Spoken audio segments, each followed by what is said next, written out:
I ran the Coldwell Deep Range Array for 11 years before the morning the old dish caught something that wasn't ours to catch. Coldwell sat in a valley that filled with fog until 9 most days, and the array's 12 dishes rose out of that fog like something praying, white lattice going gold at the rims once the sun cleared the ridge. We didn't get much traffic. Weather satellites, the occasional deep probe telemetry, a lot of static we'd learned to file and forget without reading twice. Most mornings, the loudest thing in the building was the ventilation fan. So when the alarm came in at 0640 with a signature none of our catalogs recognized, I made coffee before I woke anyone, because in 11 years that alarm had never once meant anything. I remember the shape of the thing on the display before I understood a word of it. A long, patient waveform, nothing like the frantic bursts you learn to expect from a real distress call. It didn't read as urgent. It read as something that had been repeating the same message on a loop for far longer than urgency could survive. It meant something that morning. The signal wasn't aimed at us.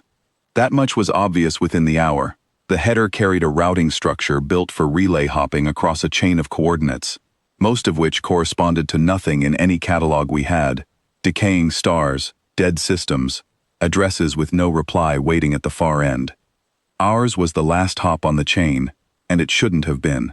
Whoever built that message had not built it for a rural listening station on a wet planet nobody had bothered to survey in 3 centuries. It took my analyst, a patient woman named Iset Bram, 4 days to get past the header into the body of it, and what she found was a ledger. Not a distress call in the way we understood distress calls. No request, no coordinates for rescue, no plea. A record. Weather patterns compressed into glyphs, agricultural failure curves, account of something dying off in stages that repeated across what looked like generations. Whoever had written it had been keeping score on their own collapse, carefully, the way you'd keep a logbook on a ship you already knew was going down, so that whoever came after would at least know what killed you and when. Iset flagged one line for me specifically, run through 3 different translation passes, because she didn't trust the first 2. It said, more or less, sent forward, that they might be spared what we were not. That was the part that stopped being static and started being a person.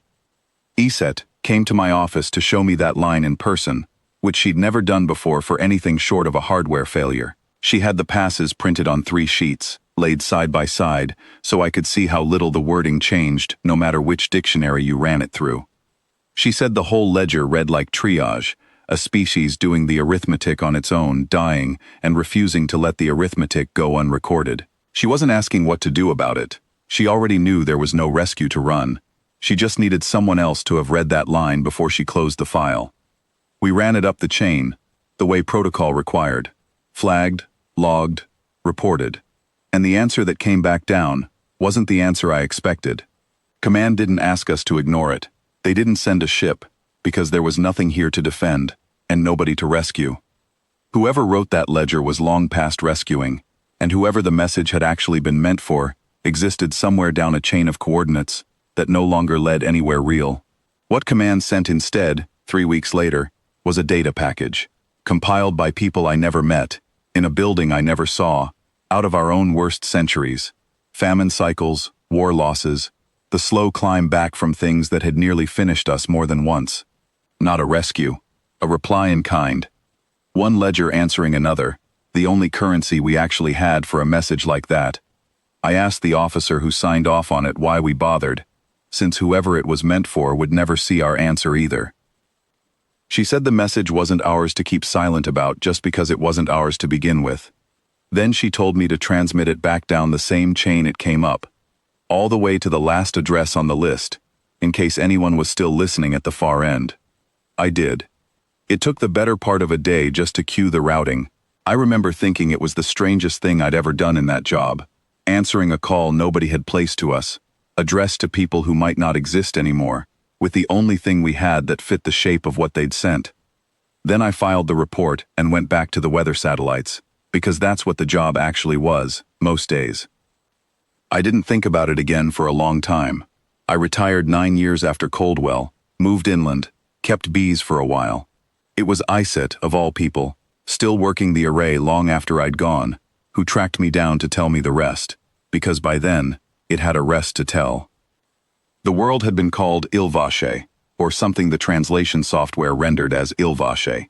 The order that kept the ledger had called themselves the Reckoners, and the coordinate chain hadn't failed by accident, not the way we'd first assumed.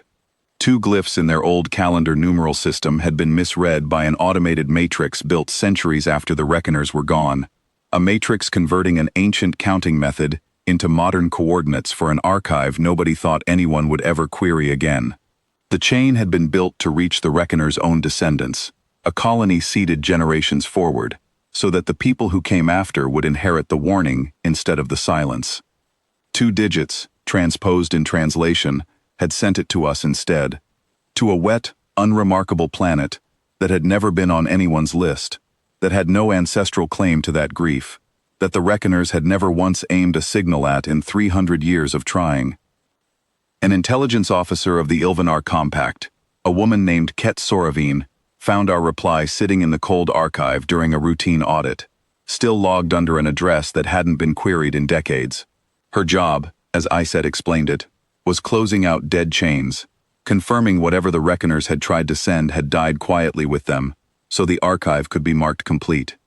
She'd worked through 11 other addresses on that same chain, and found exactly what she expected at each. Silence, decayed relays, coordinates answering to nothing. She expected the 12th to be the same. What she found instead was an answer. Not from the intended recipients, not from anyone the Reckoners had ever known existed.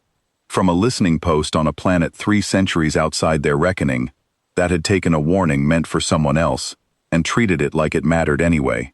She sat with that file open for the better part of a day, Iset told me, before filing her own report. Not because it changed anything about the Reckoner's fate, but because nothing in her training had prepared her for an archive that answered back.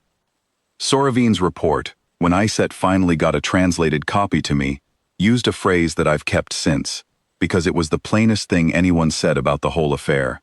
She wrote that Earth had not been on the distribution list, had never been meant to hear it, and had answered regardless. Not with force, not with rescue, but with the only honest reply available, our own ledger, offered to a species we would never meet, because a warning like that deserves an answer, even from the wrong address. I think about Iset's 4 days in that header more than I think about most of my career. Somewhere out past our old coordinates, filed in an archive that outlived the people who built it, there's a data package with our worst centuries in it, sitting next to a warning we were never supposed to receive. Neither message reached the hands it was written for. Both of them got read anyway. That's the part of the job nobody tells you when you sign on to run a listening array in a valley that fills with fog most mornings. You're not always answering the people who called you. Sometimes you're just the only one who happened to be listening when it mattered.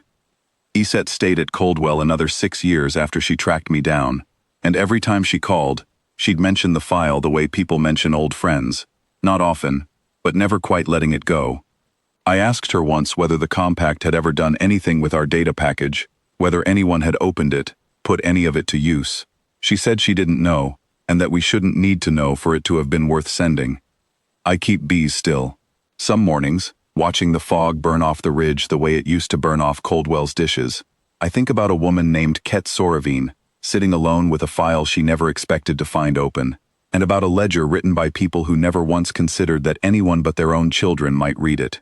2 digits, transposed by a machine built long after the people who needed to be right about it were gone, put that warning in front of the one audience nobody had planned for. We weren't owed an answer. We gave one anyway. I don't know that the universe keeps score on gestures like that, but I like to think somewhere in an archive built for endings, ours is filed under something other than silence.